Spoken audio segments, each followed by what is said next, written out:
This NUC has two groups of codes. One is user code, the other is manager code.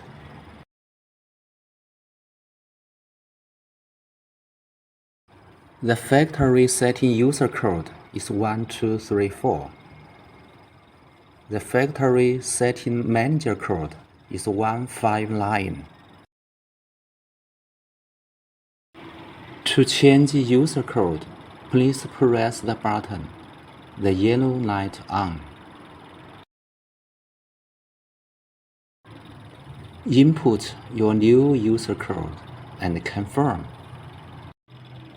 Input the new user code again and confirm. Now the user code is successfully changed.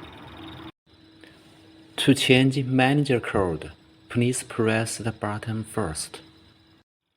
Then input 0 and confirm. Input your new manager code and confirm. Then input the new manager code again and confirm. The manager code is successfully changed. Now let's try the new user code and new manager code.